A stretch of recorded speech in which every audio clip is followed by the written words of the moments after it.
इस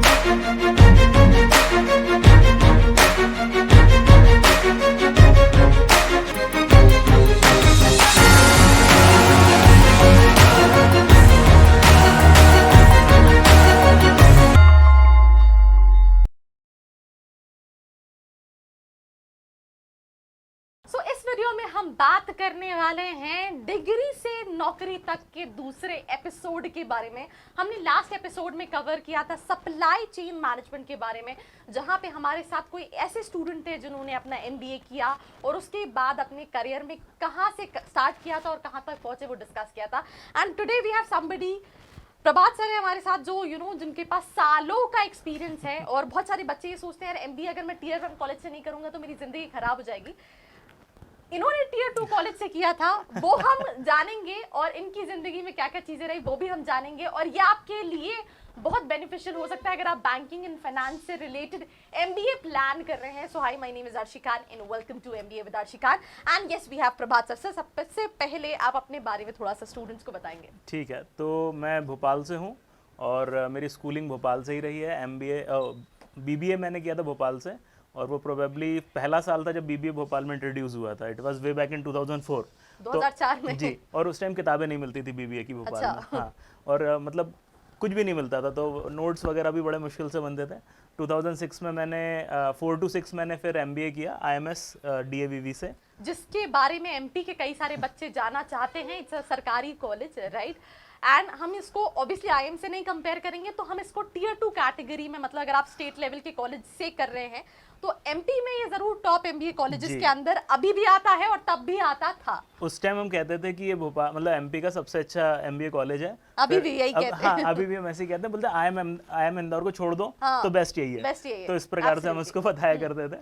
और उस टाइम एक आध मैगजीन ने हमें 28th रैंक भी इंडिया में दी थी। अच्छा। हाँ, उसके बाद हम मतलब उसके बाद समहाउ थोड़ी रैंक नीचे हुई, लेकिन एक टाइम था इंडिया में IMS was among the top 10 colleges way back in 1994। मतलब हमारे बहुत जो सीनियर्स थे उस टाइम वो होता था। हमारे टाइम तक वो थोड़ा सा उस टाइम पे प्राइवेट कॉलेजेस ही कम हुआ करते थे, और उस टाइम पे एमबीए करना वाज लाइक कि यार अभी तो बहुत कैजुअल है, ग्रेजुएशन कर लिया तो चलो एमबीए कर ले। मतलब आज से हम 17 साल पहले सर ने एमबीए कंप्लीट किया था, मतलब 17 साल का एक्सपीरियंस है, राइट। और वही एक्सपीरियंस जो आपके काम आने वाला है। हम प्रॉस भी जानेंगे, कॉन्स भी जानेंगे। तो जैसे कि आपको प्रभात सर ने बताया, आपने बैंकिंग एंड फाइनेंस में एमबीए किया है। उस टाइम बैंकिंग फाइनेंस करके अलग से फील्ड इतनी नहीं होती थी। उस टाइम जो बेसिक फील्ड्स थी मार्केटिंग, फाइनेंस, एचआर, कंप्यूटर्स, और आपने किस मैंने मार्केटिंग स्पेशलाइजेशन, फाइनेंस माइनर था मेरा। तो मतलब इन्होंने डुअल स्पेशलाइजेशन में किया था, जिसमें मेजर इनका मार्केटिंग था और माइनर जो था वो फाइनेंस था।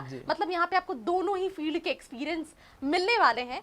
तो सिंपल सी चीज है कि आपने 2006 में अपना एमबीए कंप्लीट किया। पहली जॉब आपने कितने पैकेज से स्टार्ट की और कौन सी जॉब थी? तो पहला जॉब हमारा था यूटीआई बैंक था। अभी आपको उसका नाम शायद नहीं मालूम होगा, वो एक्सिस बैंक है। तो उस टाइम पे उसका नाम यूटीआई बैंक था और कई लोगों को लगता था गवर्नमेंट बैंक है। वो एक्चुअली गवर्नमेंट बैंक नहीं था, it was a private bank, still is it's a private bank. और उस टाइम करीबन मुझे बैंगलोर में फर्स्ट प्लेसमेंट मिला था उसका। 15,000 इन हैंड आते थे, अप्रोक्सीमेटली 2.25 लाख 2.5 लाख का एक पैकेज था। का 2.25 लाख का package was not a bad option. हम अभी के 2.25 लाख की बात नहीं कर रहे हैं। मतलब 2006 में 2.25 लाख का पैकेज आपने स्टार्ट किया था जी। मैं अगेन इसमें भी एक और चीज ऐड करना चाहूंगी कि बहुत सारे स्टूडेंट्स ये सोचते हैं कि मैं किसी कॉलेज में जा रहा हूँ, अगर मैं टियर 2 में जा रहा हूँ तो मेरा शुरू का पैकेज क्या होगा। तो मैं आपको ये बताना चाहती हूँ, शुरू का पैकेज मैटर नहीं करता, आप वो पैकेज से स्टार्ट करके कहाँ जाते हो ये मैटर करता है। बिकॉज उस पॉइंट ऑफ टाइम पे आपके पास एक्सपीरियंस नहीं होता है। आपने सुना होगा ना कि 10 साल एक्सपीरियंस हो गया तो सैलरी उस हिसाब से है। तो यहाँ पे जो पैसा है वो एक्सपीरियंस का है। तो आपने कितने साल वहाँ यूटीआई बैंक में जॉब? मैंने यूटीआई बैंक में 2.25 महीना काम किया। 2.25 महीना, ये तो बहुत छोटा पीरियड। उसके बाद मैंने वो जॉब छोड़ दिया। समहाउ वो शहर सूट नहीं हो रहा था, काफी चीजें सूट नहीं हो रही थी। अकेला बैंगलोर तो सिलिकॉन वैली कहलाता है। मुझे बिल्कुल मजा नहीं आ रहा था वहाँ पे। अच्छा। क्योंकि कोई फ्रेंड्स थे नहीं मेरे वहाँ पे। अच्छा। तो somehow I was feeling very isolated and everything. और जो सबसे बड़ा एक इशू आया था वहाँ पे, मेरे 4 बॉसेस थे। तो फाइनेंस में या किसी भी फील्ड में सबसे बड़ा इशू आपको आ सकता है कि अगर आपके मल्टीपल बॉसेस हों, सबकी प्रायोरिटीज़ अलग होती हैं, तो आपको समझ में नहीं आता आप फोकस कहाँ करेंगे। तो ये चीज़ जब मेरा एग्जिट इंटरव्यू हुआ था और एक्सिस बैंक यूटीआई बैंक के कॉर्पोरेट सेंटर से मुझे कॉल आया था और उन्होंने पूछा आप छोड़ क्यों रहे हो, मैंने कहा मेरे 4 बॉस हैं, मेरा एक बॉस होता तो मैं नहीं छोड़ता, क्योंकि मुझे मालूम होता मैं क्या करना चाहता हूँ। क्योंकि 4 लोग थे तो चारों की कहीं ना कहीं चीज़ें आपस में टकराती थी। एक कहता था चलो सेल्स कर लो, एक कहता था चलो कॉर्पोरेट सेल्स कर लो, एक कहता था यार डिविडेंड का काम कर लो। तो वो जो प्रॉब्लम होती है ये जब हम पढ़ाई करते हैं तो समझ में नहीं आती, जब हम एक्चुअली जॉब करते हैं तो ये आपको समझ में आता है कि आपको multiple orders you can not take. तो that was one of the major reasons कि मैंने उसको छोड़ दिया था यूटीआई बैंक को। तो पहले तो हम इसके बहुत इंपॉर्टेंट फेस, क्योंकि सर ने फिर गवर्नमेंट जॉब की जो बहुत सारे बच्चों का ड्रीम होता है, उसको जानने से पहले आपके हिसाब से आपने एमबीए किया मार्केटिंग एंड फाइनेंस में, व्हाट डू यू थिंक ये कैसी स्पेशलाइजेशन है, क्या प्रॉस है, क्या कौन से, आपका क्या थॉट प्रोसेस है, क्योंकि आप ऑलरेडी 17-16 साल से एक्सपीरियंस गेन कर चुके हो। मार्केटिंग देखिए उस टाइम क्या होता था मैम, अभी तो बहुत और अच्छी फील्ड्स खुल गई हैं, तब थोड़ा सा कंस्ट्रेंट ज़्यादा था। इसको ऐसा मानिए जैसे हम उस टाइम मध्य प्रदेश में थे, मैं भोपाल का हूँ, मैंने एमबीए इंदौर से किया, तो हम ऐसा मानते थे कि यार भोपाल में आप एमबीए करोगे तो आपको नौकरी भी नहीं मिलेगी। इट वाज लाइक कि यार एमएस से कर लिया तो वो तो भोपाल एमपी का सबसे अच्छा कॉलेज है, तो वहाँ पे तो जॉब मिल जाएगी, या प्रेस्टीज है या आईआईपीएस है, इन सब से मिल जाएगी, बट भोपाल में तो मिलेगी ही नहीं। तो समहाउ अच्छी बात यह है कि अब मार्केट थोड़ा खुल गया है और ज़्यादा स्पेशलाइजेशंस आ गए हैं, ज़्यादा अपॉर्चुनिटीज़ हैं। उस टाइम थोड़ी लिमिटेड थी, जैसे मैं मीडिया में जाना चाहता था उस टाइम पे, I wanted to go into advertising, लेकिन एडवर्टाइजिंग का हमारे पास कोई स्कोप नहीं, स्पेशलाइजेशन नहीं था, कोई कंपनी भी नहीं आती थी अपने क्या कहते हैं उसे कैंपस प्लेसमेंट में। अच्छा, आई वॉज अ मतलब एनॉमली इन द कॉलेज, क्योंकि मैं वहाँ पे जैसे कोई कंपनी आती थी सब लोग रजिस्टर कर लेते थे, लेकिन उस टाइम हमारे कॉलेज का रूल था कि अगर पहली कंपनी में आपका सिलेक्शन हुआ तो आप दूसरे में नहीं बैठोगे। तो आई वॉज कई कॉलेजेस का है, but I was very choosy. तो मैं कहता था नहीं यार ये अच्छा हुआ गया कि पहली बार महिंद्रा एंड महिंद्रा ट्रैक्टर्स आई थी और बस मैं गुस्से में बैठ गया, थोड़ा सा हमारे दोस्तों में हो गया, उन्होंने कहा कि नॉन इंजीनियर्स के लिए तो है नहीं है, और बोला you are a non engineer. मैंने कहा but they are allowing non engineers, तो बोला तो तुम्हारा होगा थोड़ी। तो मैं थोड़ा खुन्नस में बैठ गया था।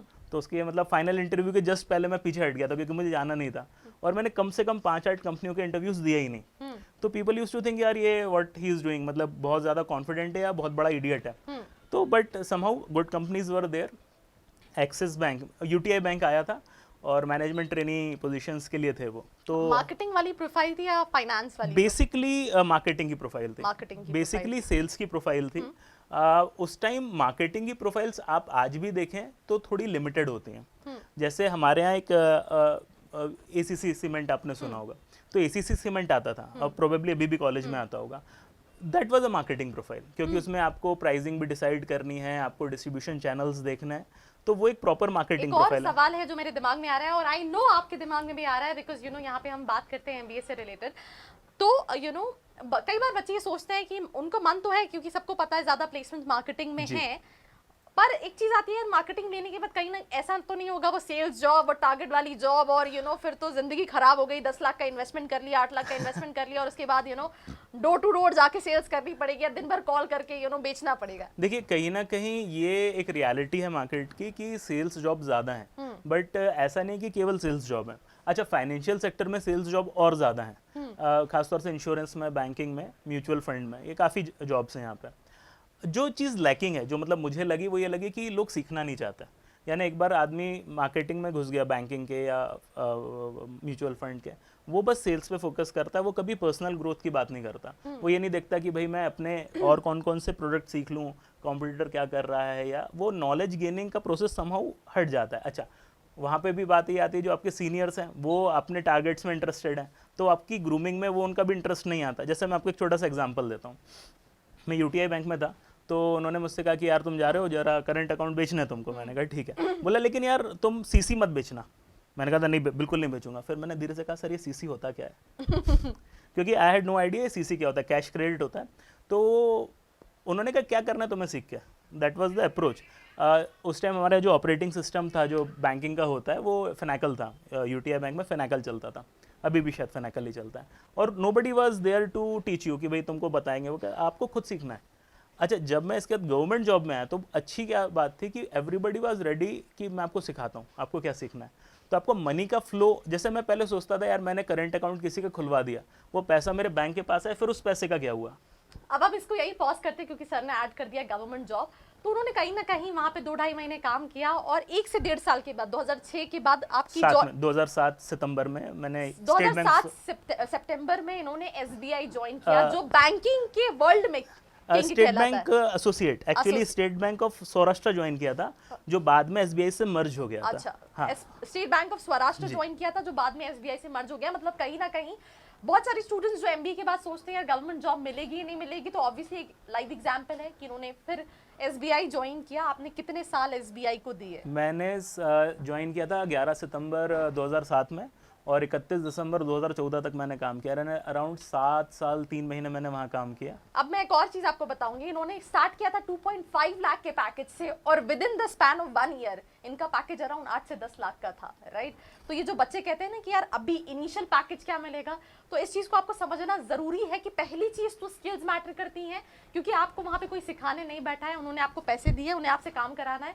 बट अगर आप सीखने के इच्छुक हो, राइट, तो आप लर्न कर सकते हो, अपने आप को ग्रूम कर सकते हो और विद इन ईयर्स, राइट। आपसे इंटरव्यू के टाइम पे भी ये सवाल पूछा जाता है, कभी ये नहीं पूछते कि आप अपने आप को 1 साल में कहाँ देखते हो, 5 साल में, 5 साल में कहाँ देखते हो, and that is what matters. उसी टाइम पे आरओआई भी आप कैलकुलेट कर सकते हो। तो तुम सोचो कि तुम अभी पैदा हो गए और अभी तुम्हें जॉब मिल जाएगी, तो पॉसिबल नहीं है ना यार। 18 साल तुमने स्कूल में दिए, देन 3 साल 4 साल ग्रेजुएशन को दिए और फिर तुम एमबीए करने आए हो। तो यहाँ पे भी तुम जब एक्सपीरियंस लोगे, सीखोगे, तो ही तुम्हें कुछ मिलेगा, राइट। तो जब इतना पेशेंस रखा है तो थोड़ा और सही। तो यार 10 लाख के पैकेज पे एसबीआई, जो कि अभी भी कई सारे बच्चों की ड्रीम कंपनी है, आपने ऑलमोस्ट 7-8 साल 10 साल 7 साल काम किया। कैसा एक्सपीरियंस रहा? और यहाँ पे मार्केटिंग वाला काम था या फाइनेंस भी? पहले तो आपको सेल्स दे दिया गया था, अब ये गवर्नमेंट में क्या प्रोफाइल था आपका? तो बहुत एनरिचिंग एक्सपीरियंस था। मतलब वहाँ पे सबसे अच्छी बात ये थी कि जैसे मैंने आपसे कहा कि हमें ये दिखता था यार पैसा जो हमने लोगों से लिया सेविंग अकाउंट, करंट अकाउंट में, वो जाता कहाँ तक है और वापस कैसे आता है। जो पूरी प्रोसेस थी वो वी कैन विजुअलाइज कि यार ये पैसा कैसे घूम रहा है। तो जो मार्केटिंग जो इकोनॉमी है इंडिया की, वो समझ में आती थी कि एक बैंकिंग एक्चुअली काम कैसा करता है। जैसे यूटीआई में कभी समझ में नहीं आया कि वो पैसा करवा तो रहे हैं, ले तो रहे हैं, लेकिन उसका हो क्या रहा है। यहाँ एक्चुअली आई कुड सी और एनीबडी कुड सी कि भाई हो क्या रहा है। अच्छा, दूसरी जो अच्छी बात थी, हर व्यक्ति कहता था सीखो। यानी जो एसबीआई का सबसे अच्छा कल्चर था कि वो चाहते थे आप अच्छे से अच्छा चीज़ सीखें। एक चीज़ होती है जो हमने कॉर्पोरेट्स में बहुत देखी है कि यार आपने कुछ काम किया और किसी ने क्रेडिट ले लिया। ये मैंने एसबीआई में एक बार नहीं देखा कि भाई आपने कुछ काम किया तो 4 लोगों ने आपको आगे ही बढ़ाया, बोला यार ये व्यक्ति ने काम किया। मतलब गवर्नमेंट जॉब अच्छी होती है, इसका मतलब आप ये कहना चाहते हैं? अब डिपेंड्स, बट मतलब ऐसा मानते हैं कि एसबीआई स्पेसिफिकली बहुत एफिशिएंट ऑर्गेनाइजेशन है और डेफिनेटली कुछ उसके सेकेंडरी पॉइंट्स भी हैं, बट ओवरऑल बहुत एनरिचिंग एक्सपीरियंस था। जो हमेशा अच्छी बात थी उसकी, वो हमेशा आपको चेंज कराते रहते थे काम। यानी आज तो आप ने मार्केटिंग में डिपार्टमेंट में थे या फाइनेंस? नहीं, वो वहाँ पे मार्केटिंग और फाइनेंस नहीं होता। हाँ। वहाँ पे वो गवर्नमेंट जॉब थी। मैं प्रॉपर प्रोविजनरी ऑफिसर था, फिर स्केल 2 ऑफिसर था। तो मैं जैसे मेरा जो लास्ट प्रोफाइल था वो क्रेडिट मैनेजर था। 750 करोड़ का मैं लोन पोर्टफोलियो देखता था। एमएसएमई इंडस्ट्रीज जो होती हैं, आपने मोरबी का नाम सुना होगा। तो Morbi is the tile capital of India. India की 80% टाइल्स वहाँ बनती है। तो वहाँ पे हम लोग क्रेडिट देते थे, इंडस्ट्रियल लोन्स देते थे। वो मेरा लास्ट प्रोफाइल था। और इससे पहले मैंने बहुत सारे काम किए। मतलब पहला काम मैं आपको बताऊं, एसबीआई में जो मुझे मिला था, स्टेट बैंक ऑफ सौराष्ट्र में, वो मिला था एटीएम काटने का। अच्छा। हाँ, पहली बार मैं जब बैठा था तो मेरे मैनेजर आए, उन्होंने कहा कि क्या कर रहे हो। मैंने कहा आप जो बोलेंगे करूँगा। तो उन्होंने 200-500 एटीएम्स जो रिजेक्टेड थे या जिनका कोई वारिस नहीं था, कोई लेने नहीं आया था, बोला इसको तुम्हें स्पेसिफिक काइंड से काटना है। तो बहुत सारे लोग थे, वो कहते थे यार आई एम ऑफिसर, मैं ये काम करूँगा क्या। मैंने कहा यार ये मेरा काम है, मेरे को बॉस ने कहा मेरे को करना है, तो मैंने किया। मेरे को मैक्सिमम बॉसेस बहुत अच्छे मिले और everybody taught me a lot. 1-2 exceptions थे, बट वो एक्सेप्शंस भी हम डिस्कस करेंगे। तो यार मैं इसको फिर आपको समराइज करना चाहूँगी, समझाना चाहूँगी कि देखो होता क्या है कि आप अगर इस माइंडसेट से हो कि यार मैंने एमबीए कर लिया है, आई एम वेयरिंग ब्लेजर और मैं मतलब, तो मैं आपको बता दूं ये तो सिर्फ पीछे की पिक्चर, ये कैमरे के सामने की पिक्चर है, पीछे हमें भी बहुत सारे काम करने पड़ते हैं, राइट। तो आपको भी ये समझना है कि अगर आप किसी भी प्रोफाइल में चाह रहे हो, आपको ग्रोथ मिलती है। 10 लाख 12 लाख 15 लाख का पैकेज अगर आप टियर 2 कॉलेज से भी कर रहे हो तो भी मिलता है, पर आपको कहीं ना कहीं ओपन होता है कि नहीं मैं हर चीज करूंगा, मैं हर चीज सीखूंगा। ये हर कॉलेज में है, बच्चा क्या सोचता है यार मैं किसी कॉलेज में चले जाऊं कितने का प्लेसमेंट मिलेगा, पर वो ये खुद नहीं सोचता कि मेरी खुद की कितनी की औकात है, राइट, मैं कितना कैपेबल हूँ, मैंने अपने आप के लिए इतने एक्स्ट्रा एफर्ट्स लगाए हैं। तो यार अगर आप एक एमबीए एस्पिरेंट हो तो आपको ये भी समझना बहुत इंपॉर्टेंट है। मैं यहाँ पे एक चीज़ कहूँगा, शायद थोड़ी सी इररिलेवेंट है बट मैं शायद बोलना चाहूँगा। अभी रिसेंटली मेरे एक फ्रेंड कह रहे थे कि यार अगर आपने अपने बिजनेस में झाड़ू पोछा नहीं लगाया तो आपने कुछ काम नहीं किया। तो मैंने उनको बताया कि एक बार मेरी ब्रांच में पानी भर गया था, तो मैंने भी मेरे जो साथ में जो वहाँ पे साफ़ सफाई करते थे उनके साथ मिलकर मैंने पानी पूरा हटाया है। तो अगर आप अपने इंस्टीट्यूट को, वो बैंक हो, वो कोई भी इंस्टीट्यूट में आप काम कर रहे हो, आपको ये मानना पड़ेगा कि you are the owner of that institute. Yes, absolutely correct. अगर आप उसको एज अ एम्प्लॉय ट्रीट करेंगे तो कहीं ना कहीं आप एम्प्लॉय बनेंगे और कहीं ना कहीं उस हिसाब से पैसे भी मिलेंगे, राइट, क्योंकि जो आप बोते हो वही आप काटते हो। या आपने सुना होगा बचपन से आपके पेरेंट्स भी बोल रहे होंगे और आपके दादी दादा भी बोलते होंगे।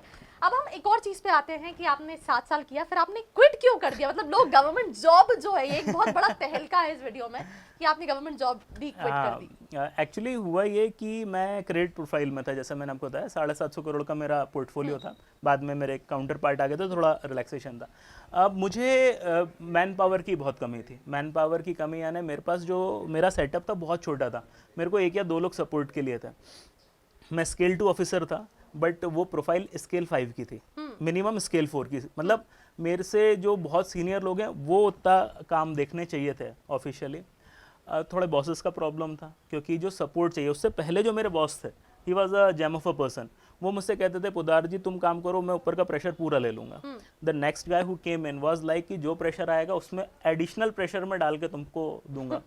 तो वो मैंने एक चीज़ सीखी कि people never leave their company, people leave their bosses. ये एक बहुत पुरानी कहावत है। तो मैंने एसबीआई नहीं छोड़ा। एक्चुअली एसबीआई की बहुत अच्छे, मतलब ओवरऑल पॉलिसीज आप देखोगे एसबीआई की अमेजिंग पॉलिसीज हैं। आपको फॉरेन, मेरे साथ के जितने लोग हैं उसमें से कितने लोग अभी फॉरेन पोस्टिंग में हैं। मेरे साथ के लोग चीफ मैनेजर नहीं, इवन एजीएम है एसबीआई में आज की तारीख में। पॉइंट वॉज कि कहीं ना कहीं अगर आपको ग्रूमिंग ढंग से नहीं मिलती, अगर आपके सीनियर्स अच्छे नहीं हैं, और वो सरकारी प्राइवेट कहीं पे भी है, तो वो सबसे इम्पोर्टेंट फैक्टर होता है। तो पॉइंट वॉज दैट कि कहीं ना कहीं मेरे पे प्रेशर बहुत ज़्यादा बिल्ट हो रहा था। थोड़ा मेरे साथ दिक्कत ये थी कि अगर मैं काम का कमिटमेंट करता था तो वो मैं काम करता था। तो मैं थोड़ा सा अगर बोलूँ कि जो सरकारी कर्मचारियों के लिए कहते हैं ना कि यार ये थोड़े बदमाश होते हैं, काम कम करते हैं, वो अपना खून नहीं था वैसा।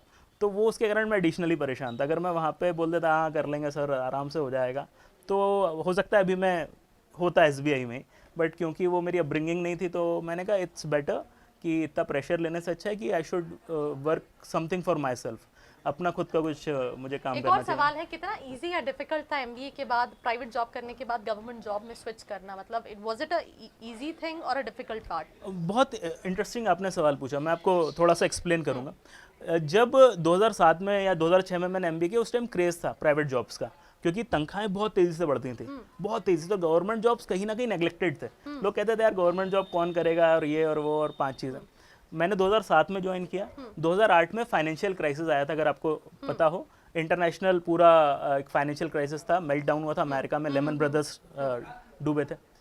अचानक से प्राइवेट सेक्टर में जॉब क्रंच आ गया और गवर्नमेंट लुक लाइक गोल्ड कि यार गवर्नमेंट जॉब्स है। जैसे आज आप देख रहे हैं कोरोना में, कि कोरोना था तो अचानक से लोगों को कहा यार प्राइवेट सेक्टर में प्रेशर आ रहा है, लेकिन गवर्नमेंट वालों का काम चल रहा है। तो ये साइकिल है मैम, एक टाइम पे प्राइवेट का बहुत क्रेज रहेगा, फिर एकदम से गवर्नमेंट का आएगा, फिर प्राइवेट का आएगा, फिर गवर्नमेंट का रहेगा। तो व्हेन आई स्टार्टेड, वो गवर्नमेंट का क्रेज नहीं था। वो जॉब मिलना कितना इजी और डिफिकल्ट था? क्या बहुत डिफिकल्ट होता है? वो थोड़ा सा, मैं अगर आपसे कहूँ थोड़ा सा एक प्राइवेट चीज़ आपको बता रहा हूँ। जब मैंने यूटीआई बैंक छोड़ा, मैं घर पे कुछ दिन बैठा था एंड आई वाज क्लूलेस कि मुझे क्या करना चाहिए। तो मेरे जो पड़ोस में भैया, उन्होंने कहा तुम पीओ क्यों नहीं करते, बैंक का पीओ। तो मैंने उनसे पूछा था ये पीओ क्या होता है, तो I didn't know the full form of PO. तो उन्होंने कहा तू सोच मत, you just go and work. तो क्योंकि मेरी कैट की प्रिपरेशन थी, तो कैट की प्रिपरेशन थी, तो मेरा अभी भी एसबीआई पीओ के एप्लीकेशंस आउट है, लास्ट डेट है अक्टूबर के एंड में। तो अगर आप कैट एस्पिरेंट और पैरेलली अप्लाई करना चाहते हैं तो यार वो भी एक अच्छा ऑप्शन हो सकता है, जिसको, क्योंकि दोनों का एग्जाम जो है काफी रिलेवेंट होता है। बल्कि अगर आपने कैट की तैयारी अच्छी से की है तो आपको एसबीआई रिलेटिवली बहुत इजी लगेगा। रीजनिंग, मैथ्स, क्वांट यानी और इंग्लिश, ये तीनों मेरा बहुत परफेक्ट था। क्योंकि मेरा कैट के हिसाब से अगर आप तैयारी करते हो तो इंडियन बैंकिंग के एग्जाम्स तो बहुत आसानी से तैयार हो जाते हैं। ओनली सोर पॉइंट वाज जनरल अवेयरनेस, और आपको शायद मतलब मेरा सबसे कमज़ोर जो सब्जेक्ट था वो जनरल अवेयरनेस है। बाद में मैंने बच्चों को जनरल अवेयरनेस पढ़ाया है जॉब छोड़ने के बाद, वो एक बड़ा आयरॉनिकल चीज़ थी।